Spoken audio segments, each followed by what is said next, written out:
ദൈവത്തിന് മഹത്വം. നമ്മുടെ ധ്യാനത്തിന് വേണ്ടി ഒരു വേദഭാഗം വായിക്കാം. ലൂക്കോസിന്റെ സുവിശേഷം 17-ാം അധ്യായം അതിന്റെ 17-ാം വാക്യം. அப்பொழுது இயேசு சுத்தமானவர்கள் 10 பேர் அல்லவா, மற்ற 9 பேர் எங்கே? ദൈവത്തിന് മഹത്വം. ലൂക്കോസിന്റെ സുവിശേഷം 17-ന്റെ 17 നാം ഇപ്പോൾ വായിച്ചു കേട്ടത്. 10 പേർ ശുദ്ധരായി തീർന്നില്ലയോ? 9 പേർ എവിടെ? ഈ വേദഭാഗം നിങ്ങൾ പലരും വായിച്ചിട്ടുണ്ടായിരിക്കാം. എത്രമാത്രം അതിനെ ധ്യാനിച്ചു എന്നെനിക്ക് അറിഞ്ഞുകൂടാ. ദൈവത്തിന് മഹത്വം. ദൈവത്തിന്റെ പരിശുദ്ധാത്മാവ് ഇന്ന് ഈ രാവിലെ സമയം നമ്മോട് ഹൃദ്യമായി ഇടപെടട്ടെ. ദൈവത്തിന് മഹത്വം ഉണ്ടാകട്ടെ. നാം വായിച്ചതായ വേദഭാഗത്തിൽ കർത്താവായ യേശു ക്രിസ്തു യെരൂശലേമിലേക്ക് പോകുന്ന ഒരു യാത്രാ സമയമായിരുന്നു. യെരൂശലേമിലേക്ക് യാത്ര ചെയ്യുന്ന സമയത്ത് ശമര്യയ്ക്കും ഗലീലയ്ക്കും നടുവിൽ കൂടെ കടന്നു പോകുമ്പോൾ ഒരു ഗ്രാമത്തിൽ ചെന്നപ്പോൾ അവിടെ ചില മനുഷ്യർ തന്നെ എതിർപ്പെട്ട് വരികയാണ്. ഏകദേശം 10 പേരോളം അടങ്ങുന്ന ഒരു സംഘം വരുന്നു. ഒരു ചെറിയ ജാഥ വരുന്നത് പോലെ 10 പേർ വരികയാണ്. ദൈവത്തിന് സ്തോത്രം. എന്നാൽ ഇവർ 10 പേരും അവരുടെ അവസ്ഥ കുഷ്ഠരോഗികളായിരുന്നു. ദൈവത്തിന് സ്തോത്രം. കുഷ്ഠരോഗികൾ എന്ന് പറയുന്നവർ സാധാരണ ജനത്തിൽ നിന്ന് വ്യത്യസ്തരായ മനുഷ്യർ. അഥവാ പഴയ നിയമകാലത്തിൽ ഇവർ മറ്റുള്ളവരിൽ നിന്ന് വേർപാട് അനുഷ്ഠിച്ച് ജീവിക്കണമെന്നൊരു പ്രമാണം കൂടെ ഉണ്ടായിരുന്നു. കാരണം ഈ രോഗം ഒരു അശുദ്ധമായ രോഗമാണ്. ഇത് തെറ്റുകൾ നിമിത്തം, പാപങ്ങൾ നിമിത്തമൊക്കെ മനുഷ്യന്റെ ജീവിതത്തിൽ ഉണ്ടാകാൻ സാധ്യതയുണ്ട്. വിശേഷിച്ച് ഉസിയ രാജാവ് താൻ മഹാനായ ഒരു രാജാവായിരുന്നു. എങ്കിലും ഒരിക്കൽ തൻ്റെ നെറ്റിമേൽ കുഷ്ഠം തോന്നി. ഉടനെ തന്നെ രാജസ്ഥാനത്ത് നിന്ന് മാറ്റി തൻ്റെ മരണം വരെയും ഒരറയിൽ പാർക്കേണ്ടതായിട്ട് വന്നു. തൻ്റെ കൊട്ടാരത്തിലെ വാസവും തൻ്റെ അധികാര പദവിയെല്ലാം ഒരു രോഗത്തോടുകൂടെ തനിക്ക് നഷ്ടമായി. ദൈവത്തിന് സ്തോത്രം. പുരോഹിതന്മാർ ചെയ്യേണ്ട ശുശ്രൂഷ താൻ ഏറ്റെടുത്ത്, അഥവാ കൊട്ടാരത്തിൽ സിംഹാസനത്തിൽ ജനത്തെ ഭരിക്കേണ്ടവൻ ആലയത്തിൽ വന്നിട്ട് ധൂപകലശമെടുത്ത് പുരോഹിതന്മാർ വിലക്കിയിട്ടും അവൻ ആ ധൂപകലശം ഉപയോഗിച്ചുകൊണ്ട് അവൻ ആലയത്തിൽ നിന്ന് കോപിച്ച് അവന്റെ നെറ്റിമേൽ കുഷ്ഠം പൊങ്ങിയതായി കാണും.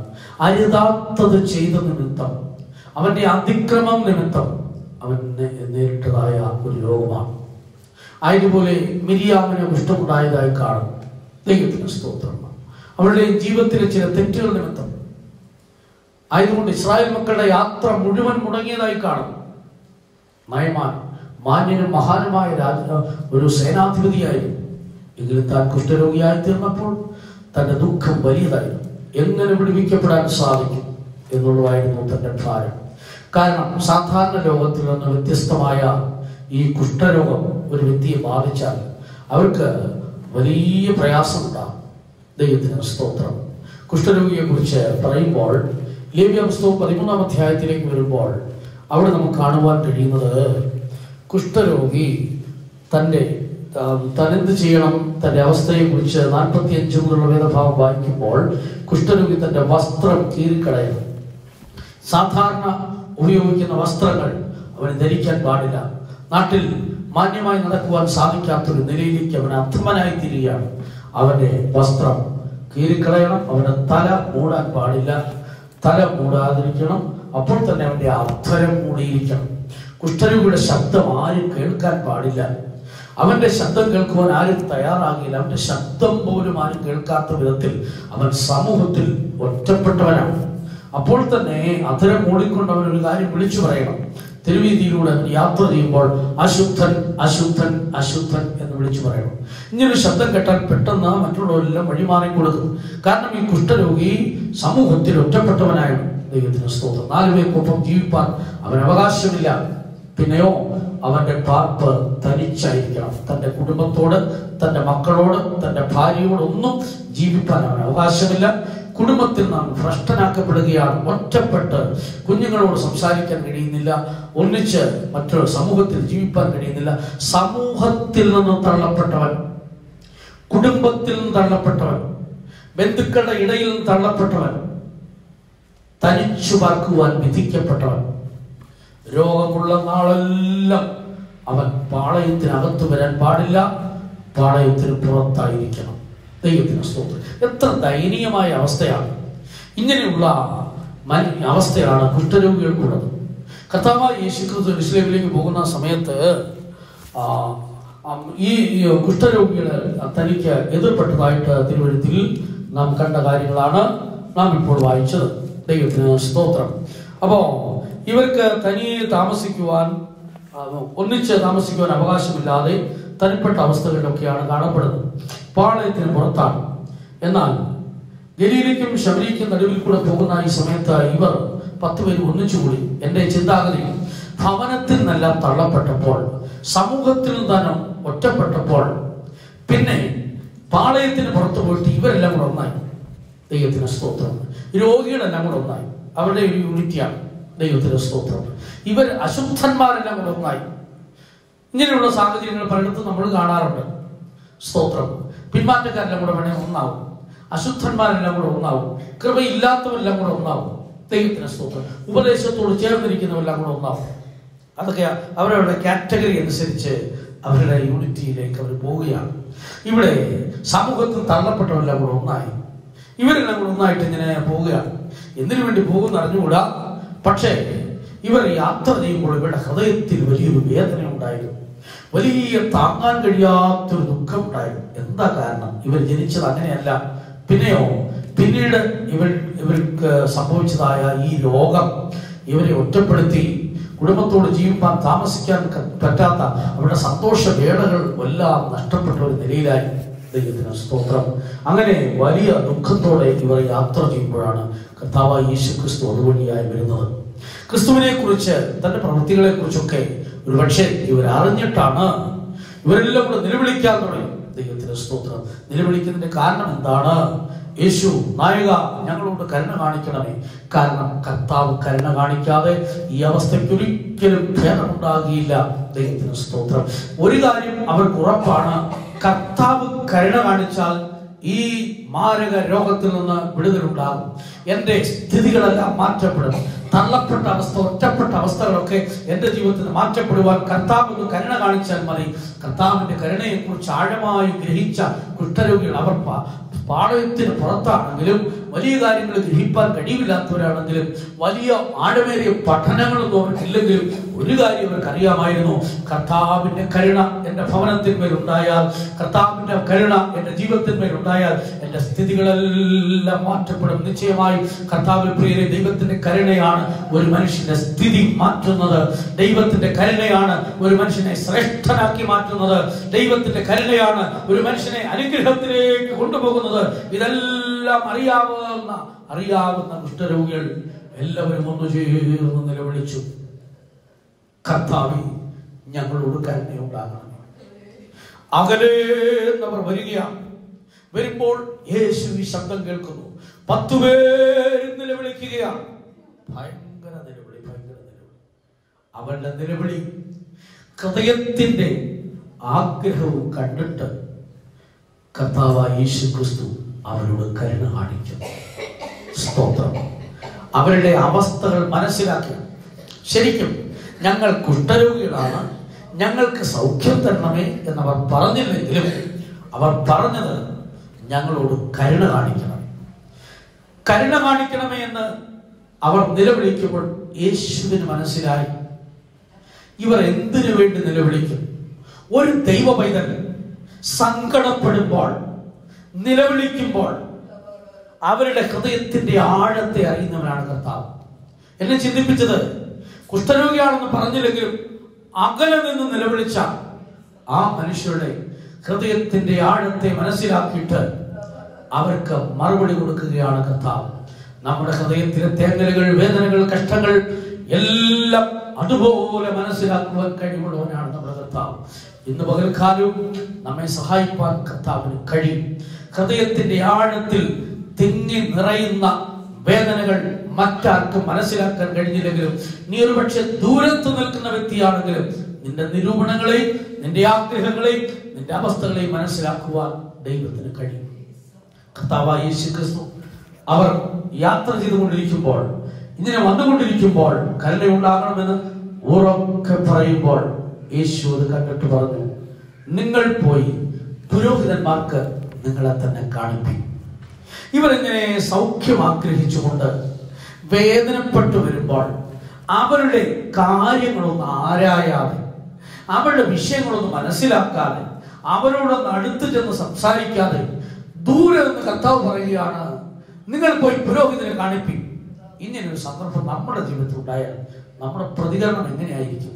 നമ്മളൊരു വലിയ ഭാരത്തോടെ, വലിയ ദുഃഖത്തോടെ, എന്തൊക്കെയോ ചില ആവശ്യങ്ങൾ പറയുവാൻ വലിയ ശബ്ദത്തോടെ കരഞ്ഞ ഗേറ്റിന്റെ അടുക്കിലേക്ക് വരുമ്പോൾ ഞാൻ ഇവിടെ നിന്ന് വിളിച്ചു പറയുക, നിങ്ങൾ തിരിച്ചു പോകാൻ പറഞ്ഞാൽ സ്തോത്രം, നിങ്ങൾ എന്തായിരിക്കും പ്രതികരിക്കുന്നത്?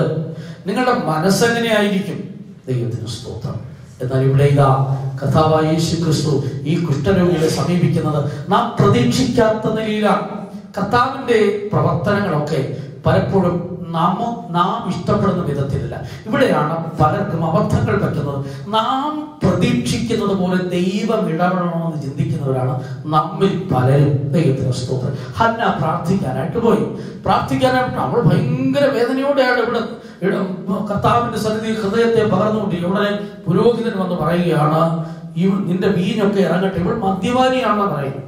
അവള് വേദന താങ്ങാൻ വയ്യാതെ അവളുടെ ഭർത്താവിന്റെ അടുക്കൽ അവൾക്ക് ആശ്വാസമൊക്കെ ഉണ്ടെങ്കിലും ആ വിടുതൽ യഥാർത്ഥമായ അവളുടെ കരച്ചിൽ മാറ്റാൻ ഭർത്താവിന് കഴിയത്തില്ല, നമുക്കറിയാം. പിന്നെ പെനീനയുടെ നിന്ന അവൾക്കുണ്ട്, ഇതെല്ലാം ഉണ്ട്. പക്ഷെ അവൾക്ക് ആകെ കിട്ടിയ ഒരു ആശ്വാസം എവിടെയാ? കർത്താവിന്റെ പാദപീഠം. അപ്പൊ വീട്ടിൽ നിന്ന് ഓടി വരികയാണ് ഒരാശ്വാസത്തിന് വേണ്ടി. ഇവിടേക്ക് ദൈവാലയത്തിൽ വന്നപ്പോൾ പുരോഹിതൻ പറയാ, ഇവള് മദ്യപാനിയാണ്. എങ്ങനെ സഹിക്കും? ദൈവത്തിന് സ്തോത്രം. നമ്മളാണെങ്കിൽ എങ്ങനെ ആ സാഹചര്യം തരണം ചെയ്യും? അവൾ പറയുന്നു, അങ്ങനെയല്ലേ യജമാനനെ. അവൾ കുറച്ചുകൂടെ സിമ്പിളായിട്ട്, കുറച്ചുകൂടെ ഹമ്പിളായിട്ട് കർത്താവിനോട് പുരോഹിതനോട് പറയുകയാണ്, കുറച്ചുകൂടെ യജമാനനെ ആദ്യത്തേനേക്കാൾ കുറച്ചുകൂടെ റെസ്പെക്ട് കാണിച്ചു. ഇവൾ മദ്യപാനി എന്ന് മുദ്ര കുത്തിയപ്പോൾ ആ പുരോഹിതനോട് കുറച്ചുകൂടെ റെസ്പെക്ട് ആയിട്ട്. നമ്മളാണെങ്കിൽ എന്ത് ചെയ്യും? നമ്മൾ എങ്ങനെ ഇടപെടും? ആ റെസ്പെക്ട് ഒന്നും പറയണ്ട. ദൈവത്തിന് സ്തോത്രം. പിന്നെ അവിടെ വന്നെങ്കിൽ ഭാഗ്യം. ഇവൾ അങ്ങനെയല്ലേ യജമാനനെ, ജനനം മുതൽ ഇന്നുവരെ ഞാൻ മദ്യം രുചി നോക്കിയിട്ട് പോലും ഇല്ലാത്ത അത്ര പെർഫെക്റ്റ് ആയിട്ടുള്ള ഒരു സ്ത്രീയെ മദ്യപാനി എന്ന് മുദ്ര കുത്തുമ്പോൾ ഇഷ്ടപ്പെടുമോ? അവൾ പറയുന്നു, അങ്ങനെയല്ലേ യജമാനൻ. ദൈവത്തിന് സ്തോത്രം. അങ്ങനെ ആ സാഹചര്യത്തിൽ അവളുടെ വീഞ്ഞിറങ്ങട്ടെ എന്ന് അവളെ കുറ്റപ്പെടുത്തിയ അതേ പുരോഹിതൻ അവളോട് പറയുകയാണ്, എന്നെ ഒരു നീച സ്ത്രീയായി വിചാരിക്കരുതേ.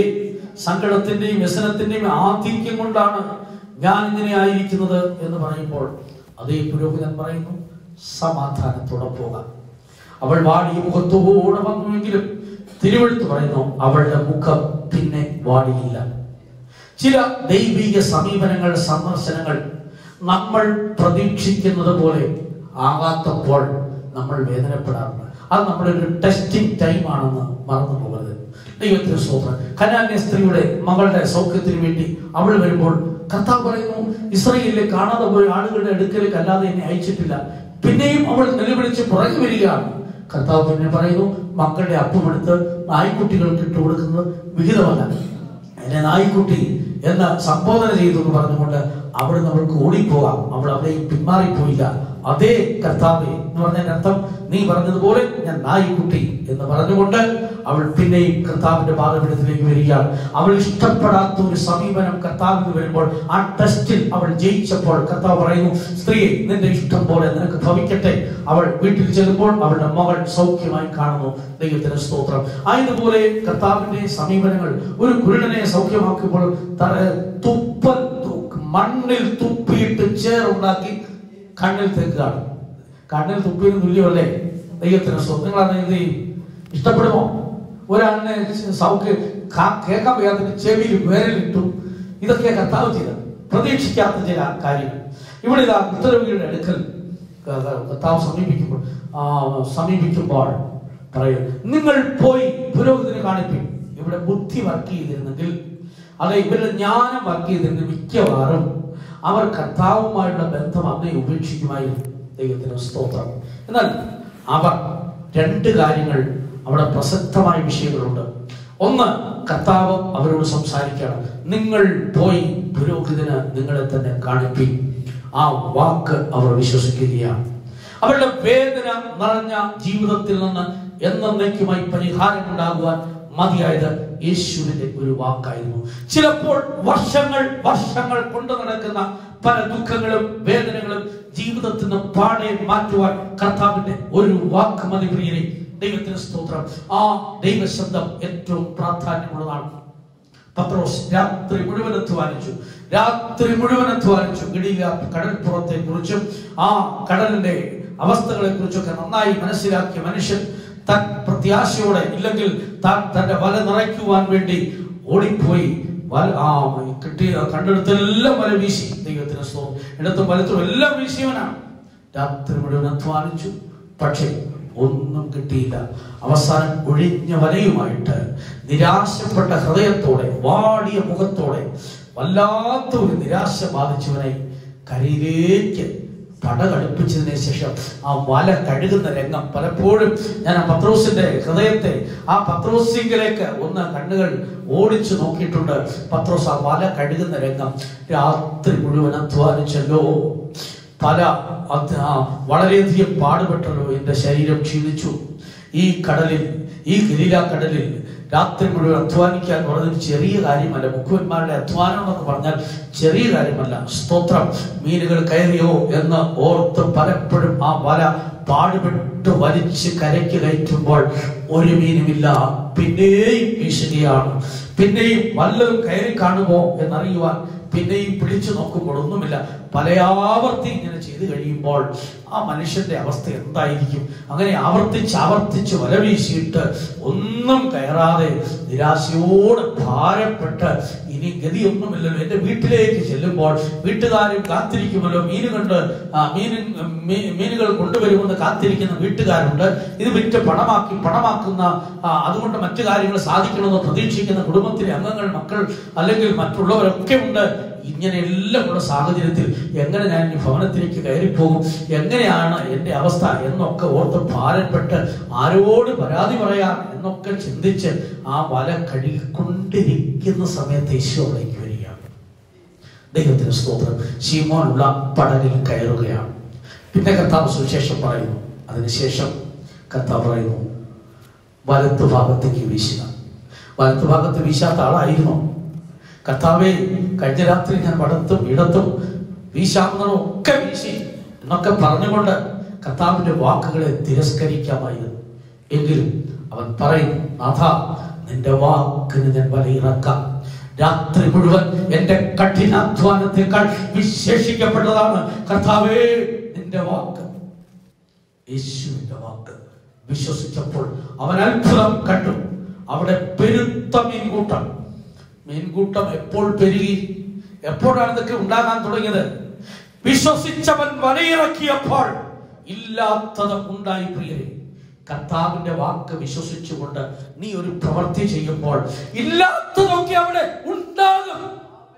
ദൈവത്തിന്റെ സ്തോത്രം. നിനക്ക് ഇല്ലാത്തത് എന്താണ്? നിനക്ക് സൗഖ്യമാണോ വേണ്ടത്? നിനക്ക് വിടുതലാണോ വേണ്ടത്? നിനക്ക് നന്മയാണോ വേണ്ടത്? നിനക്ക് ആവശ്യം എന്താണ്? ഇല്ലാത്തത് ഉണ്ടാകും. കർത്താവിന്റെ ശബ്ദത്തിന് ചെവി കൊടുപ്പീൻ. യേശുവിന്റെ ശബ്ദം എന്നും അത്ഭുതങ്ങളെ ചെയ്യുന്നതാണ്.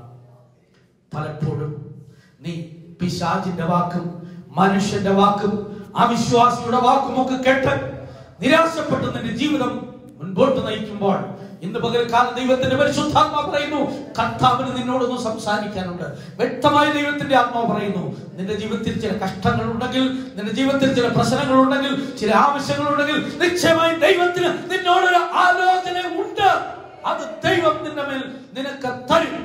നീ കർത്താവിന്റെ ശബ്ദത്തിനെ കാതോർക്കണം. കഴിഞ്ഞ നാളുകളിൽ മനുഷ്യന്റെ ശബ്ദം കേട്ട് നിരാശപ്പെട്ടെങ്കിൽ ഇനി നീ തീരുമാനിക്കുക, ദൈവശബ്ദത്തിന് വേണ്ടി ഞാൻ എൻ്റെ ജീവിതത്തെ സമർപ്പിക്കുന്നു. 2020 വർഷത്തിന്റെ അവസാന സമയത്ത് ദൈവശബ്ദം കേൾക്കണമെന്ന് എത്ര പേര് ആഗ്രഹിക്കുന്നു? അതെ, മനുഷ്യർ നിന്നോട് പറഞ്ഞ 100 വാക്കുകളെക്കാൾ വിശേഷിക്കപ്പെട്ടതാണ് കർത്താവ് നിന്നോട് സംസാരിക്കുന്ന വാക്കുകൾ. ഞാൻ വാസ്തവത്തിൽ വിശ്വസിക്കുന്നു. എത്ര പേര് ആഗ്രഹിക്കുന്നു? അവരോട് സംസാരിക്കുവാൻ ദൈവം ആഗ്രഹിക്കുകയാണ്. അവർക്ക് വേണ്ട ആലോചന തരുവാൻ ദൈവം വിശ്വസ്തനാണ്. നിന്നോട് നിന്റെ അവസ്ഥയ്ക്കേറ്റ വിധത്തിൽ നിന്നെ സഹായിക്കുന്ന ഒരു ദൈവശബ്ദം നീ കേൾക്കും. എത്ര പേര് വിശ്വസിക്കുന്നുണ്ട്? അവരെ സഹായിപ്പാൻ ദൈവത്തിന്റെ കരം ഇന്ന് കുറുതായി പോയിട്ടില്ല. നിന്നോട് സംസാരിക്കുന്ന ഒരു ദൈവമുണ്ട്. ദൈവത്തെ നാം എവിടെയോ കൊണ്ടുവച്ച് ഒരു സ്ഥലത്ത് ഇരുത്തിയിട്ട് നാം ആരാധിക്കുകയല്ല ദൈവമക്കളെ. നമ്മോട് സംസാരിക്കുന്ന ദൈവം, നമ്മോട് ഇടപെടുന്ന ദൈവം. അതെ, ഒരു പ്രോമിസ് കാർഡിന് വേണ്ടി കാത്തിരിക്കേണ്ട ഈ ദിവസങ്ങളിൽ കർത്താവിന്റെ പാദപീഠത്തിൽ നിന്ന് ഡയറക്റ്റ് ഒരു ദൈവശബ്ദം കേൾക്കുവാൻ എത്ര പേർ ആഗ്രഹിക്കുന്നു? നിശ്ചയമായി നിന്റെ കുടുംബത്തിന്റെ സ്ഥിതി മാറും. നിന്റെ വ്യക്തിപരമായ ജീവിതത്തിന്റെ അവസ്ഥ മാറും. കഴിഞ്ഞ നാളുകളിൽ സാത്താൻ നിന്നെ അലട്ടി വല്ലാതെ ഭാരപ്പെടുത്തിയെങ്കിൽ അതിനൊക്കെ വിരാമം ഉണ്ടാകാൻ പോവുകയാണ്. നീ കേൾക്കുന്ന ഒരു ദൈവശബ്ദമുണ്ട്. ദൈവത്തിന് സ്തോത്രം. ഇതാ ആ കുഷ്ഠരോഗിയുടെ അവസ്ഥ ശ്രദ്ധിക്കുക. നാളുകൾ കുടുംബത്തിൽ നിന്ന് ഭ്രഷ്ടനാക്കപ്പെട്ട് ഇതാ ഒറ്റയ്ക്ക് ജീവിതം ചെയ്യുന്നു. അവരെങ്ങനെ ആഹാരം കഴിക്കുന്നു, അവരുടെ ജീവിതം എങ്ങനെ കഴിയുന്നു? എന്നാൽ വർഷങ്ങൾ ഹൃദയത്തിൽ ചുമന്നുകൊണ്ടിരുന്ന വേദന ഇതാ യേശുവിന്റെ ഒരു വാക്കിനാൽ നീങ്ങിപ്പോയെങ്കിൽ നിശ്ചയമായും നിന്റെ ജീവിതത്തെ അലട്ടുന്ന 100 പ്രശ്നങ്ങൾ കർത്താവിനോട് സംസാരിക്കുന്ന ഒരു വാക്കിൽ കൂടെ നീക്കപ്പെടും. എത്ര പേര് വിശ്വസിക്കുന്നു? ഹല്ലേലൂയ. അവിടെ കർത്താവിന്റെ ശബ്ദം മാത്രമല്ല, അവർ കർത്താവിനെ പൂർണ്ണമായി അനുസരിക്കുകയാണ്. 10 പേരും നിങ്ങൾ പോയി പുരോഹിതനെ നിങ്ങളെ തന്നെ കാണിപ്പീൻ എന്ന് പറയുമ്പോൾ എല്ലാവരും പിന്നെ യേശുവിന്റെ അടുത്തേക്ക് വരികയല്ല, പുരോഹിതന്റെ അടുക്കിലേക്ക്. അവിടുത്തെ പ്രധാനപ്പെട്ട വിഷയം അനുസരണമാണ്. ദൈവത്തിന് സ്തോത്രം. കർത്താവ് പറഞ്ഞ ഈ വാക്ക് അവർ കേട്ടു. രണ്ടാമത് അതുപോലെ അനുസരിക്കുകയാണ്. അതാണ് നമ്മുടെ ജീവിതത്തിൽ ആവശ്യമായിരിക്കുന്ന അടുത്ത പോയിന്റ്. 1 ദൈവശബ്ദം, 2 ദൈവശബ്ദത്തിന് പൂർണ്ണമായുള്ള സമർപ്പണം അല്ലെങ്കിൽ അനുസരണം. ഇത് രണ്ടും അനുഗ്രഹത്തിന്റെ ഒരു ഭാഗമാണ്. നിങ്ങളുടെ ആത്മീയമോ ഭൗമികമോ ആയ നന്മകൾ, അനുഗ്രഹങ്ങൾ നഷ്ടപ്പെട്ടതിന്റെ പിന്നിൽ എവിടെയൊക്കെയോ നിങ്ങൾക്കുണ്ടായ ദൈവിക സന്ദർശനത്തെ നിങ്ങൾ നഷ്ടമാക്കിയിട്ടുണ്ട്. എവിടെയൊക്കെയോ കേട്ട ദൈവശബ്ദം നിങ്ങൾ നഷ്ടമാക്കിയിട്ടുണ്ട്. ദൈവത്തിന് സ്തോത്രം. കർത്താവിന്റെ ശബ്ദം പല വിധത്തിൽ നാം കേൾക്കാം. ഒരിക്കൽ ഞാനൊരു ഭാരത്തിൽ കൂടെ കടന്നു പോകുമ്പോൾ എന്നെ ബലപ്പെടുത്തിയത് അവിടെ പാടിയ ഒരു പാട്ടായിരുന്നു. എനിക്ക് മനസ്സിലായി അത് എന്നോടുള്ള ഒരു ദൈവശബ്ദമായിരുന്നു. ഒരിക്കൽ ഒരു വ്യക്തിയുടെ സാക്ഷ്യം കേട്ടപ്പോൾ എനിക്ക് മനസ്സിലായി ഇത് എനിക്ക് വേണ്ടിയുള്ള ഒരു ദൈവശബ്ദമാണെന്ന് മനസ്സിലാക്കി. ദൈവത്തിന് സ്തോത്രം.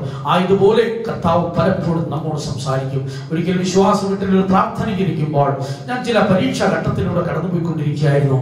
അന്ന് എൻ്റെ ഭാരങ്ങൾ ഞാൻ ആരോടും പറഞ്ഞില്ല, എൻ്റെ കൂട്ടുവേലക്കാരോടോ നടത്തിപ്പുകാരോടോ ആരോടും പറഞ്ഞില്ല. ഹൃദയത്തിൽ തന്നെ കൊണ്ടു നടക്കുകയായിരുന്നു. ഞാൻ പലപ്പോഴും റൂമിൽ തനിയെ കരഞ്ഞിട്ടുണ്ട്. സ്തോത്രം. എന്നാൽ അതിന് ഒരു പരിഹാരം ഉണ്ടാകണമെന്ന് ചിന്തിച്ചു. എന്നാൽ ഒരു ദിവസം സന്ധ്യാപ്രാർത്ഥനയ്ക്ക് ഞാൻ ഇരിക്കുമ്പോൾ ഈ ഒരു ലക്ഷണവും ഇല്ലാതെ എൻ്റെ ഭാരം ഒന്നും മുഖത്ത് കാണാത്ത വിധത്തിൽ ഞാൻ നന്നായി മുഖമൊക്കെ കഴുകി നല്ല ഫ്രഷ് ആയിട്ട് പ്രാർത്ഥനയ്ക്ക് പോയിരിക്കുകയാണ്. പ്രാർത്ഥനയ്ക്ക് പോയിട്ടിരുന്നിട്ട് അന്ന് പാട്ട് പാടിക്കൊണ്ടിരിക്കുകയല്ല, ആത്മാവിൽ നിറഞ്ഞുകൊണ്ടിരിക്കുകയല്ല. പ്രാർത്ഥനയും പാട്ടും ഒക്കെ കഴിഞ്ഞിട്ട് ആദ്യത്തെ പ്രാർത്ഥന കഴിഞ്ഞ് പിന്നെ പാട്ടൊക്കെ പാടി അതിനുശേഷം ഞാൻ വിഷയം സാവധാനത്തിൽ പറഞ്ഞുകൊണ്ടിരിക്കുകയാണ്. ഇങ്ങനെ വിഷയം പറഞ്ഞുകൊണ്ടിരിക്കുമ്പോൾ പെട്ടെന്ന് അവിടെ കൂടി ഇരുന്ന ഒരു സഹോദരിയിൽ ദൈവത്തിന്റെ ആത്മാവ് പ്രവർത്തിച്ചിട്ട് ശക്തിയായ ഒരു പ്രവചനം എൻ്റെ ഹൃദയത്തിൽ എന്തൊക്കെ ചിന്തിച്ചോ അത് മുഴുവൻ പറഞ്ഞിട്ട് എങ്ങനെ മുൻപോട്ട് പോകണമെന്നുള്ളൊരു ആലോചനയും പരിശുദ്ധാത്മാവിനോട് പറഞ്ഞു. ഞാൻ അങ്ങനെ എൻ്റെ ഡയറി എടുത്തത് എഴുതിയിട്ടു. പല നാളുകൾ ജീവിതത്തിൽ ചില വിഷയങ്ങൾ വരുമ്പോൾ ഞാൻ ഇതെടുത്ത് നോക്കുമായിരുന്നു. ദൈവത്തിന് സ്തോത്രം. 10-20 വർഷത്തിന് മുൻപ് ദൈവം സംസാരിച്ചൊരു വിഷയം ഞാൻ പറഞ്ഞത്, ജീവിതത്തിന്റെ അവസ്ഥകൾ മനസ്സിലാക്കി നമ്മൾ ഇടപെടുന്ന സർവശക്തനായ ദൈവമുണ്ട്. ചിലപ്പോൾ ഒരു പ്രവചനത്തിലൂടെ ആയിരിക്കാം, ചിലപ്പോൾ ഒരു പ്രസംഗത്തിലൂടെ ആയിരിക്കാം, ചിലപ്പോൾ ഒരു പാട്ടിലൂടെ ആയിരിക്കും, ചിലപ്പോൾ നാം വായിക്കുന്ന ഒരു വചനത്തിലൂടെ ആയിരിക്കാം. ദൈവശബ്ദം വിവിധ തരത്തിൽ നമ്മുടെ നേർക്ക് വരാറുണ്ട്. അതൊക്കെ നമ്മുടെ അവസ്ഥ മനസ്സിലാക്കി നമ്മോട് ഇടപെടുന്ന ദൈവിക സന്ദർശനമാണെന്ന് മനസ്സിലാക്കി അപ്പോൾ അത് അതിനായി സമർപ്പിക്കുമ്പോൾ അവിടെ ദൈവത്തിന്റെ കരം നമുക്ക് കാണുവാനിടയായിത്തീരും. കേട്ട ദൈവശബ്ദത്തിന് മുൻപാകെ സമർപ്പിച്ചിട്ടുണ്ടോ? ദൈവത്തിന് സ്തോത്രം. ഇതാ ഈ കുഷ്ഠരോഗികൾ 10 പേരും ഇതാ പുരോഹിതന്റെ അടുക്കിലേക്ക് പോവുകയാണ്. അവിടെ മറ്റൊരു വിഷയം കാണുവാൻ സാധിക്കുന്നത്, അവരെ കർത്താവ് അയക്കുന്നത് പുരോഹിതന്റെ അടുക്കലാണ്. അന്ന് പഴയ നിയമ പൗരോഹിത്യം നിലനിൽക്കുന്ന സമയമാണ്. പഴയ നിയമ പൗരോഹിത്യം നിലനിൽക്കുന്ന അഥവാ അഹരോന്റെ ക്രമപ്രകാരമുള്ള ലേവ്യ പൗരോഹിത്യത്തിന് മാറ്റം അതുവരെ വന്നിട്ടില്ല. കർത്താവിന്റെ ശുശ്രൂഷ ആരംഭിച്ചത് മാത്രമേ ഉള്ളൂ. അതുകൊണ്ടാണ് അവരെ പുരോഹിതന്റെ അടുക്കിലേക്ക് വിടുന്നത്. കാരണം ഒരു കുഷ്ഠരോഗി ശുദ്ധനാണെന്ന് തെളിയിക്കപ്പെടുന്ന വിധിക്കുന്നതിന്റെ അവകാശം പുരോഹിതനാണ്. ലേവ്യ പുസ്തകം 14-ാം അധ്യായത്തിലേക്ക് വരുമ്പോൾ നമുക്ക് അത് കാണുവാൻ സാധിക്കും. ദൈവത്തിന് സ്തോത്രം. അപ്പോ ഒരു മനുഷ്യൻ കുഷ്ഠരോഗിയായി തീർന്നാൽ അവന്റെ ശുദ്ധീകരണത്തിന് ക്രമങ്ങളൊക്കെ ഉണ്ട്. ഇതൊക്കെ പൗരോഹിത്യ ശുശ്രൂഷയിൽ ഉള്ളതായ ഒരു വിഷയമാണ്. ശുദ്ധീകരണത്തിന് ക്രമം, ആ ക്രമം അനുസരിച്ച് അവൻ ആ പ്രമാണങ്ങൾ പാലിച്ചതിന് ശേഷം പുരോഹിതൻ പിന്നീട് അവനെ വിധിക്കും. ശുദ്ധനെന്ന് വിധിച്ചു കഴിഞ്ഞാൽ പിന്നെ ആർക്കും അവനെ കുറ്റം ചുമത്താൻ സാധ്യമല്ല. ലേവ്യ പുസ്തകം 14-ാം അധ്യായത്തിൽ 1 മുതൽ വായിക്കുമ്പോൾ ഈ വിഷയങ്ങളെല്ലാം അവിടെ രേഖപ്പെടുത്തിയിട്ട് നിങ്ങൾ ഭവനത്തിൽ ചെന്ന് വായിച്ചു കൊള്ളുക. ദൈവത്തിന് സ്തോത്രം. അപ്പോ അവൻ പൗരോഹിത്യ ശുശ്രൂഷയിൽ കൂടെയാണ് അവൻ ശുദ്ധനാക്കപ്പെടേണ്ടത്. ദൈവത്തിന് സ്തോത്രം. കർത്താവായ യേശു ക്രിസ്തുവിൽ കൂടെ നടന്ന ഈ അത്ഭുതങ്ങളിലൊക്കെ ചില ആത്മീയ സത്യങ്ങൾ വെളിപ്പെടുത്തുകയാണ്. ദൈവത്തിന് സ്തോത്രം. കർത്താവായ യേശു ക്രിസ്തു ലോകത്തിൽ വന്ന് ധാരാളം അത്ഭുതങ്ങൾ ചെയ്തിട്ടുണ്ട്. സുവിശേഷങ്ങളിൽ നമ്മൾ വായിക്കുമ്പോൾ യേശു ചെയ്ത അത്ഭുതങ്ങളെ കുറിച്ച് ഉള്ള കാര്യങ്ങൾ എഴുതാൻ തുടങ്ങിയാൽ അങ്ങനെ ഒരു പുസ്തകം ലോകത്തിൽ തന്നെ ഒതുങ്ങുകയില്ല. എങ്കിലും നമുക്ക് മനസ്സിലാക്കാൻ ചില കാര്യങ്ങൾ മാത്രമാണ് രേഖപ്പെടുത്തി. നിങ്ങൾ വിശ്വസിച്ചിട്ട് നിങ്ങൾക്ക് ജീവൻ ഉണ്ടാകുവാൻ വേണ്ടി ഇത് എഴുതിയിരിക്കുന്നു പറഞ്ഞുകൊണ്ടാണ് പല സത്യങ്ങൾ നമുക്ക് കാണുവാൻ സാധിക്കുന്നത്. ഈ അത്ഭുതങ്ങളൊക്കെ വെറും അത്ഭുതങ്ങളല്ല. ഇന്ന് ലോകത്തിൽ കർത്താവായ യേശു ക്രിസ്തു വിശ്വസിച്ചുകൊണ്ട് തന്നെ ധാരാളം അത്ഭുതങ്ങൾ അടയാളങ്ങളൊക്കെ ചെയ്യുന്നവരുണ്ട്. അതിന് മാത്രം പ്രാധാന്യം കൊടുക്കുന്നവരുണ്ട്. കർത്താവായ യേശു ക്രിസ്തു അത്ഭുതത്തെ കുറിച്ചും അടയാളത്തെ കുറിച്ചൊന്നും പ്രസംഗിച്ചില്ല. യേശു ക്രിസ്തുവിന്റെ പ്രധാനപ്പെട്ട പ്രസംഗ വിഷയം ദൈവരാജ്യത്തെ കുറിച്ചായിരുന്നു, സ്വർഗത്തിൽ പോകുന്നതിനെ കുറിച്ചായിരുന്നു. ഈ ലോകത്തിലുള്ളതെല്ലാം നശിച്ചു പോകും, താൽക്കാലികമാണ്. ഭൂമിയും അതിന്റെ മൂലപദാർത്ഥങ്ങളൊക്കെ കത്തിയഴിയുന്ന നാടുകൾ വരുന്നു. ശുദ്ധന്മാർക്ക് വേണ്ടി ഒരുക്കിയിരിക്കുന്ന അതിശ്രേഷ്ഠമേറിയ ഒരു മഹത്വ ഭവനമുണ്ട്. നിത്യമാണ്, ദൈവരാജ്യമാണ്, പരലോകം. അതിലേക്ക് പോകുവാൻ എല്ലാവരും ഒരുക്കുന്ന ശുശ്രൂഷയാണ് കർത്താവായ യേശു ക്രിസ്തു ചെയ്തത്. എന്നാൽ അതിനു വേണ്ടിയുള്ള പ്രസംഗം നടത്തുമ്പോൾ പല രോഗികളെ സൗഖ്യമാക്കി. ആ രോഗസൗഖ്യത്തിലൊക്കെ ചില ആത്മീയ സത്യങ്ങൾ മനുഷ്യന് വെളിപ്പെടുത്തി കൊടുക്കുകയാണ്. ഈ കുഷ്ഠരോഗികളെ സൗഖ്യമാക്കുന്നത് പോലും ചില സത്യങ്ങൾ വെളിപ്പെടുത്തുകയാണ്. ദൈവത്തിന് സ്തോത്രം. കർത്താവ് ഒരിക്കൽ ഒരാൾ പറഞ്ഞത്, കുഷ്ഠരോഗികളായതുകൊണ്ടാണ് കർത്താവ് ദൂരെ നിന്ന് പോയി സൗഖ്യമായി എനിക്ക് അറപ്പാന്ന് വിചാരിച്ചാണ്. ഒരിക്കലുമല്ല. മത്തായിയുടെ സുവിശേഷം 8-ാം അധ്യായം വായിക്കുമ്പോൾ അതിന്റെ 2-3 വാക്യങ്ങളിലേക്ക് വരുമ്പോൾ ഒരു കുഷ്ഠരോഗിയെ തൊട്ട് സൗഖ്യമാക്കി. കർത്താവായ യേശു ക്രിസ്തുവിന് അന്ന് അറപ്പില്ല. ദൈവത്തിന് സ്തോത്രം. പാപിയോട് കർത്താവ് അകലം പാലിക്കും. പക്ഷേ ഒരു കുഷ്ഠരോഗി ശരീരത്തിലെ കഷ്ടങ്ങളൊന്നും കർത്താവിന് അറപ്പല്ല. പക്ഷേ പഴയ നിയമം പ്രകാരം അതൊരു അശുദ്ധമാണ് എന്ന് മാത്രമാണ്. ദൈവത്തിന് സ്തോത്രം. കുഷ്ഠരോഗികളുടെ പാളയത്തിൽ പോയി ശുശ്രൂഷ ചെയ്ത എത്രയോ പേരുണ്ട്. ഗ്രഹാം സ്റ്റെയിൻസ് കുഷ്ഠരോഗികളുടെ പാളയത്തിൽ പോയി നല്ല വേല ചെയ്ത മനുഷ്യനാണ്. അവസാനം മനുഷ്യൻ അവനോട് ആ മനുഷ്യ സ്നേഹിയായ ദൈവദാസനോട് അവിടെയുള്ള മനുഷ്യർ കാണിച്ചത് വെറും കൊടുക്രൂരതയായിരുന്നു. നമുക്കതൊക്കെ അറിയാം. ലോകം അങ്ങനെയൊക്കെ ചെയ്യുകയുള്ളൂ. എങ്കിലും ആ ദൈവദാസൻ തന്റെ മക്കളുമായിട്ട് ഒരു ജീപ്പിൽ കിടന്ന് വർഷങ്ങൾക്ക് മുമ്പ് മരിക്കേണ്ടി വന്നത് കുഷ്ഠരോഗികളോട് കാണിച്ച കരുണയായിരുന്നു. ദൈവത്തിന് സ്തോത്രം. അറപ്പില്ലാതെ അങ്ങനെയൊക്കെ അവർ ചെയ്തിരുന്നു. കർത്താവായ യേശു ക്രിസ്തു കുഷ്ഠരോഗിയെ തൊട്ട് സൗഖ്യമാക്കിയതായിട്ട് 8-ാം അധ്യായത്തിൽ എഴുതിയിട്ടുണ്ട്. ഒരു കുഷ്ഠരോഗിയുടെ വീട്ടിൽ ഭക്ഷണത്തിന് പോയതായിട്ട് തിരുവഴുത്തിലുണ്ട്. കുഷ്ഠരോഗിയുടെ വീട്ടിൽ നിന്ന് ഭക്ഷണം കഴിച്ച ആളാണ്, തൊട്ട് സൗഖ്യമാക്കിയതാണ്. പക്ഷെ ഇവിടെ ചെയ്തത് വേറെ രീതിയായിരുന്നു. അകലെന്നുകൊണ്ട് പറയുകയാണ്, പോയി പുരോഹിതനെ കാണിക്കുക. അതൊക്കെ ഒന്ന് ദൈവശബ്ദത്തിന്റെ അധികാരം. കർത്താവായ യേശു ക്രിസ്തുവിന്റെ ശബ്ദത്തിന് അധികാരമുണ്ട്. അതുകൊണ്ടാണ് മരിച്ച ലാസറിന്റെ അടുക്കൽ ചെന്നിട്ട് ലാസറെ പുറത്തു വരിക എന്ന് ഉറക്കം പറഞ്ഞപ്പോൾ മരിച്ചവൻ പുറത്തു വരികയാണ്. കർത്താവിന്റെ ശബ്ദത്തിന്റെ അധികാരം എത്ര ശക്തിയാണ്. പത്രോസ് അതെ വലത്തുഭാഗത്തേക്ക് വല വീശാൻ എന്ന് പറയുമ്പോൾ ആ വാക്ക് അനുസരിക്കുമ്പോൾ അവന്റെ വല നിറയുമാറ്, ഒഴിഞ്ഞ വലയെ നിറയ്ക്കുന്ന ആ അനുഗ്രഹം ആ ദൈവശബ്ദത്തിനുണ്ടായിരുന്നു. ഇന്നും കർത്താവിന്റെ ശബ്ദം അതുപോലെ വൻകാര്യങ്ങൾ ചെയ്തുകൊണ്ടിരിക്കുകയാണ്. എന്റെയും നിങ്ങളുടെയും ജീവിതത്തിൽ ദൈവശബ്ദത്തിന് കീഴ്പ്പെടുമ്പോൾ ദൈവത്തിന്റെ മഹത്വമായ പ്രവൃത്തി കാണുവാൻ സാധിക്കും. ഇവിടെ ഇതാ പുരോഹിതനെ നിന്നെ തന്നെ കാണിപ്പി. അന്ന് നിലവിലുള്ള ശുശ്രൂഷയെ ദൈവം മാനിക്കുകയാണ്. ഗവൺമെന്റ് നിയമത്തെയും പൗരോഹിത്യ നിയമത്തെയും ഒക്കെ അതാത് നാട്ടിലുള്ളതൊക്കെ എല്ലാറ്റിന്റെയും രാജാവാണെങ്കിലും എല്ലാ നിയമങ്ങളും കർത്താവായ യേശുക്രിസ്തു പാലിക്കുകയാണ്. മാത്രമല്ല അവിടെ കർത്താവായ യേശുക്രിസ്തുവിന് പറയാമല്ലോ, അവൻ മഹാദൈവമാണല്ലോ, മഹാദൈവമാണല്ലോ. പറഞ്ഞുകൂടെ, തനിക്ക് വിധിച്ചൂടെ, നീ കുഷ്ഠരോഗി സൗഖ്യമായി നിനക്ക് പോകാം എന്ന് പറയാമായിരുന്നു. എങ്കിലും കർത്താവ് പറയാണ്, നീ പോയി പുരോഹിതനെ കാണിക്കണം, വിധിക്കുവാൻ ഞാൻ വെച്ചിരിക്കുന്ന ഒരു ശുശ്രൂഷ അവിടെയുണ്ട്. ദൈവത്തിന് സ്തോത്രം. അന്ന് ലേവ്യ പൗരോഹിത്യത്തിന്റെ പൗരോഹിത്യമായിരുന്നു, അഹരോന്റെ ക്രമത്തിലുള്ള പൗരോഹിത്യമാണെങ്കിൽ ഇന്ന് മറ്റൊരു പൗരോഹിത്യമുണ്ട്. ഏതാണ്? മെൽക്കീസേദെക്കിന്റെ ക്രമപ്രകാരമുള്ള പൗരോഹിത്യം. പരിശുദ്ധാത്മാവിനെ ലഭിച്ച ഒരു പൗരോഹിത്യമുണ്ട്. സ്തോത്രം. അതാണ് ഇന്ന് നിലവിലുള്ള പൗരോഹിത്യം. അക്ഷരീയമായ കുഷ്ഠരോഗത്തിന് സൗഖ്യം വരുത്തുവാനായിട്ട്, അക്ഷരീയ കുഷ്ഠരോഗം മാറി ശുദ്ധീകരണത്തിന് ക്രമങ്ങൾക്ക് വേണ്ടി ദൈവം വെച്ചിരിക്കുന്ന ഒരു ലേവ്യ പൗരോഹിത്യമുണ്ടെങ്കിൽ, ആത്മീയ ശുദ്ധീകരണത്തിന് വേണ്ടി ദൈവം വെച്ചിരിക്കുന്ന ഒരു മെൽക്കീസേദെക്കിന്റെ ക്രമപ്രകാരമുള്ള പൗരോഹിത്യമുണ്ട്. ആ പൗരോഹിത്യത്തിൽ കൂടെയാണ് ആത്മീയ ജീവിതം വിശുദ്ധീകരിക്കപ്പെടുന്നത്, ക്രമീകരിക്കപ്പെടുന്നത്. അല്ലാത്ത അത്ഭുതങ്ങൾക്ക് പ്രാധാന്യമില്ല പ്രിയരെ. ദൈവത്തിന്റെ സ്തോത്രം. വെറും അത്ഭുതങ്ങൾ കൊണ്ട് ഒരു മനുഷ്യന് വിശുദ്ധനായി തീരുവാനും സാധ്യമല്ല. ഒരിക്കൽ കർത്താവായ യേശുക്രിസ്തു ഒരു മനുഷ്യനെ സൗഖ്യമാക്കി. 38 വർഷം നീണ്ട രോഗിയായി തീർന്ന മനുഷ്യൻ ഇതാ ബെഥെസ്ദാ കുളത്തിന്റെ കരയിൽ കിടക്കുകയായിരുന്നു. എങ്കിലും ആ ശലോമോന്റെ മണ്ഡപത്തിലെ ആട്ടുവാതിൽക്കലുള്ള ആ ബെഥെസ്ദാ കുളത്തിൽ സൗഖ്യം പ്രാപിക്കുവാനായിട്ട് അനേക രോഗികൾ വന്ന് സൗഖ്യം പ്രാപിക്കുമ്പോൾ സൗഖ്യം പ്രാപിക്കാൻ കഴിയാതെ കരയ്ക്ക് കിടക്കുന്ന ആ മനുഷ്യനെ കർത്താവായ യേശുക്രിസ്തു വന്ന് പെട്ടെന്ന് സൗഖ്യമാക്കി. അവൻ സൗഖ്യമായതിനു ശേഷം ആലയത്തിൽ വെച്ച് അവനെ കണ്ടപ്പോൾ കർത്താവ് പറയുകയാണ്, നോക്ക്, നിനക്ക് സൗഖ്യമായല്ലോ, പക്ഷേ അധികം തിന്മയായത് നിനക്ക് ഭവിക്കാതിരിക്കാൻ വേണ്ടി നീ എന്ത് ചെയ്യണം? ഇനി പാപം ചെയ്യരുത്. എന്ന് പറഞ്ഞാൽ നിനക്ക് സൗഖ്യം പ്രാപിച്ചിട്ട് പിന്നെയും നിനക്ക് ഒരു പാപിയായിരിക്കാം, അത് നിമിത്തം നിനക്ക് അധികം തിന്മയായത് സംഭവിക്കാം. ദൈവത്തിന്റെ സ്തോത്രം. അത് ആർക്കും സംഭവിക്കരുത്. രോഗം സൗഖ്യമായിട്ട് നരകത്തിലേക്ക് പോകുക എന്നുള്ളതല്ല, രോഗം സൗഖ്യമായില്ലെങ്കിലും സ്വർഗത്തിലേക്ക് പോകുക. അതാണ് ദൈവത്തിന്റെ പ്രമാണം എന്ന് പറയുന്നത്. ദൈവത്തിന്റെ സ്തോത്രം. ഇവിടെ ഇതാ കുഷ്ഠരോഗി സൗഖ്യം പ്രാപിക്കുവാൻ വേണ്ടി, അവനെ വിധിക്കുവാൻ വേണ്ടി പുരോഹിതന്റെ അടുക്കിലേക്ക് ചെല്ലുകയാണ്. ദൈവത്തിന്റെ സ്തോത്രം. ഞാൻ ചിന്തിക്കുന്നത്, അവർ പോയിക്കൊണ്ടിരിക്കുമ്പോൾ ചില അത്ഭുതങ്ങൾ നടക്കുകയാണ്.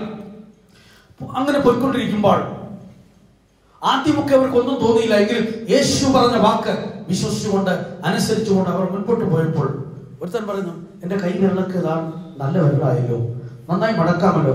അടുത്തവൻ നോക്കി, അതിന്റെ കാലെല്ലാം ശരിയായല്ലോ. ഓരോരുത്തരും ശരീരത്തിൽ നോക്കുമ്പോൾ ഓരോരുത്തരുടെ ശരീരം നല്ല സൗന്ദര്യമുള്ള ശരീരമായി, ആ രോഗത്തിന്റെ ലക്ഷണങ്ങൾ പോലുമില്ലാതെ നടന്നുകൊണ്ടിരിക്കുമ്പോൾ നടക്കുന്ന അത്ഭുതമാണ്. കർത്താവിന്റെ വാക്ക് കേട്ട് അവർ പോയിക്കൊണ്ടിരിക്കുമ്പോൾ ഓരോരുത്തരും സൗഖ്യമായി നോക്കിയപ്പോൾ 10 പേരും സൗഖ്യമായി. നിയമമനുസരിച്ച് അവർ ആലയത്തിലേക്ക് പോകുന്നു. അവിടെ പൗരോഹിത്യ ശുശ്രൂഷ നടക്കുന്നുണ്ട്. ദൈവത്തിന്റെ സ്തോത്രം. ദൈവം അംഗീകരിച്ച പുതിയ നിയമ പൗരോഹിത്യം മെൽക്കീസേദെക്കിന്റെ ക്രമപ്രകാരമുള്ള പൗരോഹിത്യമാണ്. ഇതിലൂടെയാണ് കർത്താവ് ഒരു മനുഷ്യൻ വിശുദ്ധിയുടെ തികവിലേക്ക് എത്തിച്ചേരുവാൻ ദൈവം വെച്ചിരിക്കുന്ന ക്രമം. ആ ക്രമം വിട്ടുള്ളതായ പൂർണ്ണത ദൈവം ആഗ്രഹിക്കുന്നതല്ല. ദൈവത്തിന്റെ സ്തോത്രം. അഥവാ അപ്പോസ്തലിക ശുശ്രൂഷയിൽ കൂടെ, അപ്പോസ്തലിക ഉപദേശത്തിലൂടെ ദൈവം വെച്ചിരിക്കുന്ന ക്രമങ്ങൾ, വ്യവസ്ഥകൾ വെച്ചുകൊണ്ടാണ് ഒരു മനുഷ്യൻ മുൻപോട്ട് പോകുന്നത്. കർത്താവായ യേശുക്രിസ്തു വലിയ അത്ഭുതങ്ങൾ നടത്തിയെങ്കിലും പൗരോഹിത്യ ക്രമങ്ങളോ ആലയത്തിലെ ശുശ്രൂഷകളോ ദൈവം വെച്ചിരിക്കുന്ന പൊതു വ്യവസ്ഥകളൊന്നും താൻ ലംഘിക്കുന്നില്ല.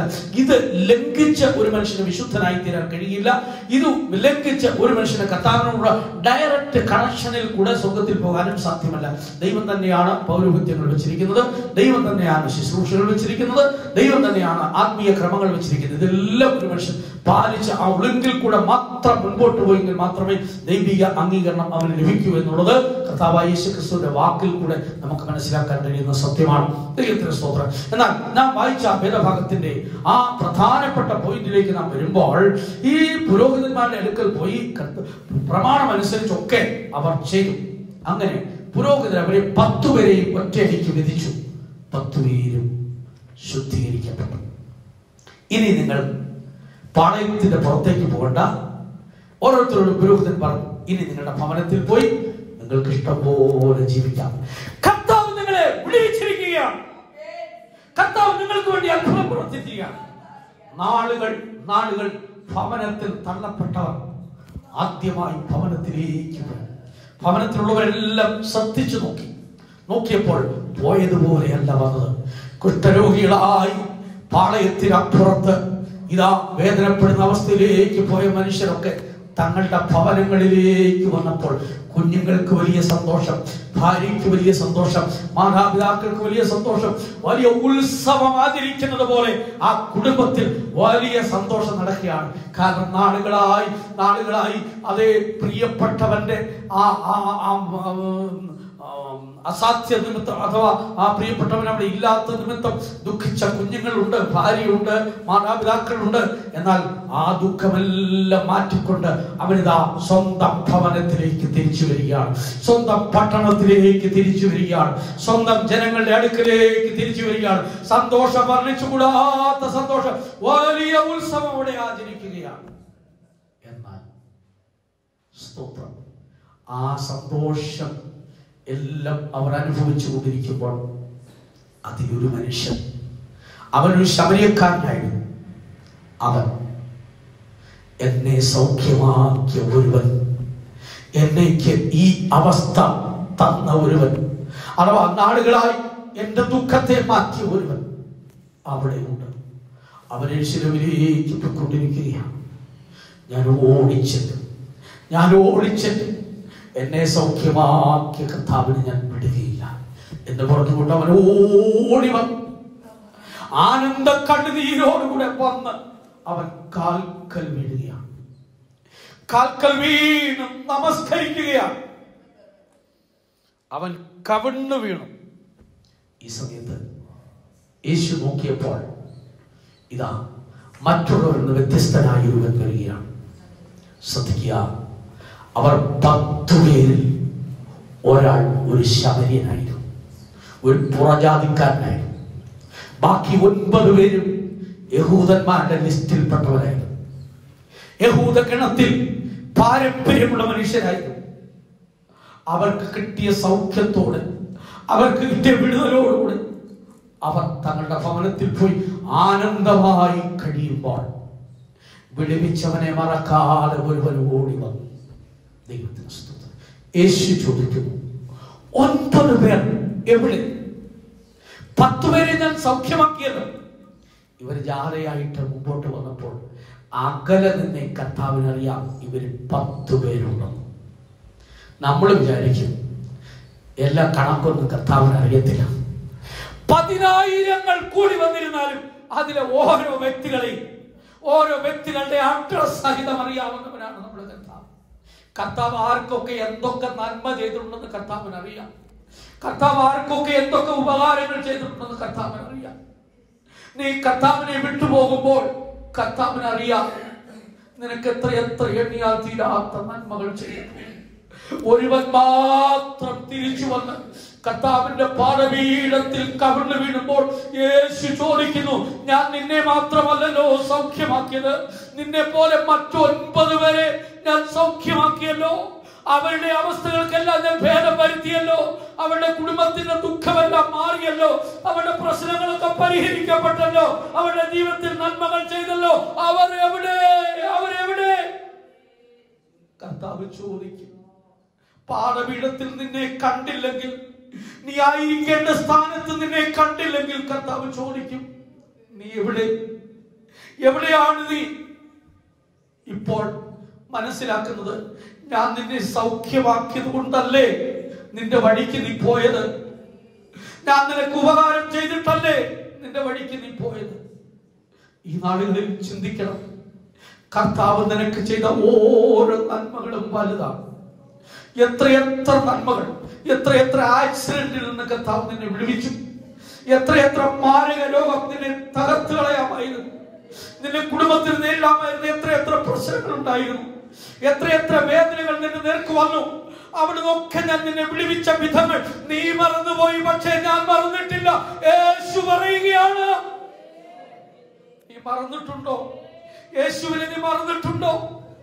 നീ ലോകത്തിൽ പലതും മറക്കാതെ നീ സൂക്ഷിക്കുമ്പോൾ നിനക്ക് വേണ്ടി പ്രാണൻ തന്ന, നിനക്ക് വേണ്ടി കാൽവരിയിൽ രക്തമൊഴുകിയ, നിന്റെ കുടുംബത്തിന് രക്ഷ നൽകിയ, നിന്റെ ഭവനത്തിന്റെ സ്ഥിതി മാറ്റിയ, നിന്നെ പലവിധമായ പ്രശ്നത്തിന് വിടുവിച്ച, പല വേദനയിൽ നിന്ന് വിടുവിച്ച യേശുവിനെ മറന്നിട്ടാണോ നീ ഇപ്പോൾ യാത്ര ചെയ്യുന്നത്? അത് അബദ്ധമാണ് പ്രിയരെ. കർത്താവ് ചെയ്ത ഉപകാരങ്ങൾ ഒന്നും മറക്കരുത്. തിരുവെഴുത്ത് പറയുന്നു, എൻ മനമേ യഹോവയെ വാഴ്ത്തുക, അവന്റെ ഉപകാരങ്ങൾ ഒന്നും മറക്കരുത്. ഇന്ന് പകൽക്കാലം നീ നിന്നോട് തന്നെ പറയുക, എന്റെ മനസ്സെ നീ ദൈവത്തെ വാഴ്ത്തുക, ദൈവത്തെ സ്തുതിക്കുവാനുള്ള ഹൃദയം എത്ര പേർക്കുണ്ട്?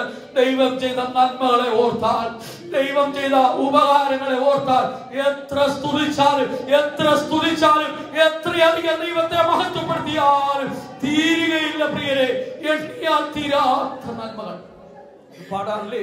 എണ്ണമില്ലാതുള്ള നിന്റെ വൻകൃപകളോർത്ത്, എണ്ണമില്ലാതുള്ള നിന്റെ വൻകൃപകളോർത്ത് എണ്ണി എണ്ണി നന്ദിയാൽ നിറഞ്ഞു എണ്ണാമിന്നെ വന്ദനം തരുന്നേ, എണ്ണാമിന്നെ വന്ദനം തരുന്നേ. സ്തോത്രമേ സ്തോത്രമേ പ്രിയ യേശുരാജനെന്നും സ്തോത്രം, പ്രിയ യേശുരാജനെന്നും സ്തോത്രം. മരണത്തിന്റെ കെണികൾ പലതും നമ്മുടെ ജീവിതത്തിൽ വന്നിട്ടില്ലേ? ഒരു പ്രസംഗം കേൾക്കുന്നത് പോലെ കേട്ടിട്ട് പോകാൻ ഒന്ന് ചിന്തിച്ച് നോക്കാൻ. എത്ര സന്ദർഭത്തിൽ മരണം നിന്നെ പിടികൂടാമായിരുന്നു? എത്ര സന്ദർഭത്തിൽ നിന്റെ പ്രായമുള്ളവർ, നിന്നേക്കാൾ ഇളയവർ എത്രയോ പേർ ലോകത്ത് നിന്ന് മാറ്റപ്പെട്ടു. നിന്റെ കുടുംബത്തിൽ നിന്ന് എത്ര പേർ മാറ്റപ്പെട്ടു? നിന്നോടുകൂടെ ജോലി ചെയ്ത ചിലർ ലോകത്ത് നിന്ന് മാറ്റപ്പെട്ടില്ലേ? നിന്റെ കമ്പനിയിൽ നിന്നോടൊപ്പം ഉണ്ടായിരുന്ന പലരും ലോകത്തില്ല. ചിലർ മാരകരോഗത്തിന് അടിമകളായിരിക്കുന്നു. എങ്കിലും ദൈവം നിനക്ക് ഉപകാരം ചെയ്തില്ലേ? എത്ര നന്മകൾ നിന്റെ ജീവിതത്തിൽ ചെയ്തു. അതൊക്കെ നീ മറന്നുപോയോ സഹോദര സഹോദരി? അങ്ങനെയെങ്കിൽ നിനക്ക് ഇങ്ങനെ ഇരിക്കാൻ പറ്റുമോ? ദൈവത്തിൽ നന്മ അനുഭവിച്ചവർ ഓർത്തുകൊണ്ട് ദൈവത്തെ ആരാധിക്കുമ്പോൾ അതിനൊരു പ്രത്യേകതയുണ്ട്. ദൈവത്തോടുള്ള നന്ദിയോട് ദൈവത്തെ സ്തുതിക്കുമ്പോൾ അതിനൊരു പ്രത്യേകതയുണ്ട്, അതിനൊരു വിശേഷതയുണ്ട്. അവിടെ ആരാധനയിൽ ദൈവത്തിന്റെ തേജസ്, ദൈവത്തിൽ നിന്ന് പ്രാപിച്ച നന്മകളെ ഓർക്കണമേ. എന്നാൽ ഒരു സത്യം 9 പേരും മറന്നു കളഞ്ഞു. 9 പേരും മറന്നു കളഞ്ഞു. ഞാൻ ചിന്തിക്കുന്നത്, ഈ ഒരു ശമരിയക്കാരൻ ഈ 9 പേരെ നോക്കിയിരുന്നെങ്കിൽ അവരുടെ തന്റെ ആത്മീയ ജീവിതം എങ്ങനെയാകുമായിരുന്നു? ചില ആത്മീയ കാര്യങ്ങൾ പിന്മാറ്റക്കാരെ നോക്കാറുണ്ട്, കൃപയില്ലാത്തവരെ നോക്കാറുണ്ട്, അശുദ്ധരെ നോക്കാറുണ്ട്. ദൈവത്തോട് നന്ദി കാണിക്കാതെ നന്മകൾ ലഭിച്ച് സ്വന്തം വഴിക്ക് പോയവരെ ആരെയെങ്കിലും ഈ ശമരിയക്കാരൻ നോക്കിയിരുന്നെങ്കിൽ ഒരിക്കലും അവരും യേശുവിന്റെ അടുക്കൽ വരികയില്ല. അവരൊരു തീരുമാനമെടുത്തു, 9 പേരും പോയിക്കൊള്ളട്ടെ, എല്ലാവരും പോയിക്കൊള്ളട്ടെ, എനിക്ക് എന്റെ യേശുവിനെ മറക്കാൻ സാധിക്കില്ല, എനിക്ക് എന്റെ യേശുവിന്റെ സന്നിധിയെ മറക്കുവാൻ സാധിക്കില്ല. എന്റെ ജീവിതത്തിൽ ചെയ്ത ഉപകാരങ്ങൾ ഓർത്താൽ ഞാൻ എത്ര സ്തുതിച്ചാലും മതി വരില്ല. ആരെല്ലാം പിന്മാറിക്കൊള്ളട്ടെ, ആരെല്ലാം കൃപ നഷ്ടപ്പെടുത്തിക്കൊള്ളട്ടെ, എല്ലാം യേശുവിനെ വിട്ടുപോയിക്കൊള്ളട്ടെ. ഞാൻ വിട്ടുപോകുകയില്ല, ഞാൻ യേശുവിനെ പിന്നാലെ പോകും.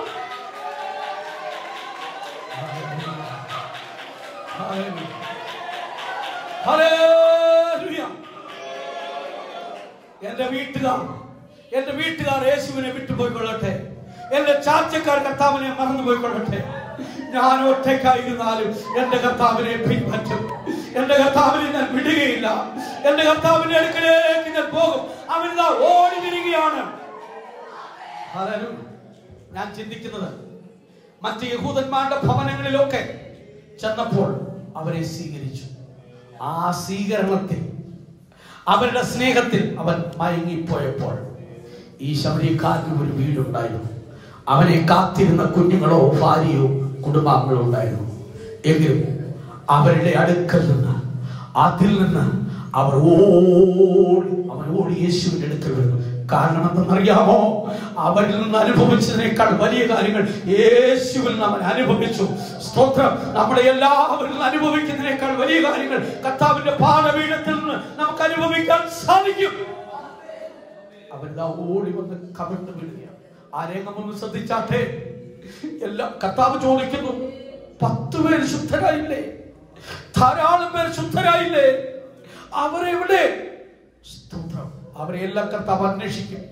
കർത്താവിൽ നന്മ പ്രാപിച്ചവർ ഇന്ന് കർത്താവിനെ വിട്ടുപോയാൽ ഒരു ദിവസം അവരെ അന്വേഷിക്കും. കർത്താവ് ചോദിക്കും, ഞാൻ നിന്നോട് കാര്യം തീർക്കുന്ന ഒരു ദിവസമുണ്ട്, ഞാൻ നിന്നോട് കണക്ക് ചോദിക്കുന്ന ഒരു ദിവസമുണ്ട്, അന്ന് നിനക്ക് എന്റെ മുമ്പിൽ നിൽക്കാൻ സാധിക്കുമോ?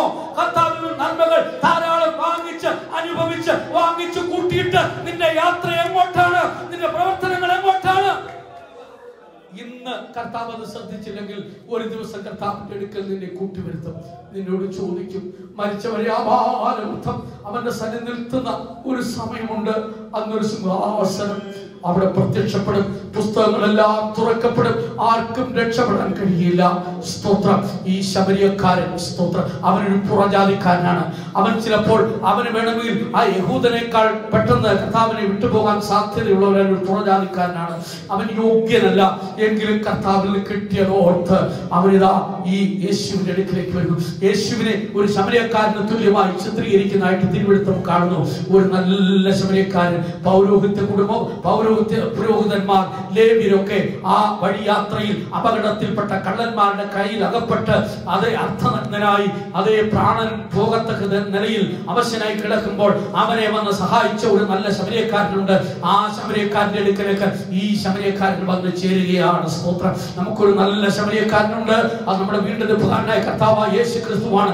നമ്മുടെ അതേ മുറിവുകളെ വെച്ച് കെട്ടി എണ്ണ പകർന്ന് നമ്മെ സൗഖ്യമാക്കുന്ന ആ നല്ല ശമരിയക്കാരനായ കർത്താവായ യേശു ക്രിസ്തു, അവന്റെ അടുക്കലേക്ക് ഇതാ ഈ ശമരിയക്കാരൻ വന്ന് ഇതാ കവിണ്ണു വീഴുകയാണ്. സ്തോത്രം. ഇവിടെ ഒരു ആത്മാവിന്റെ ഐക്യതയെ കാണുകയാണ്. കർത്താവിനോട് ഒന്നായി ചേരുന്ന അനുഭവത്തെ കാണിക്കുന്നു.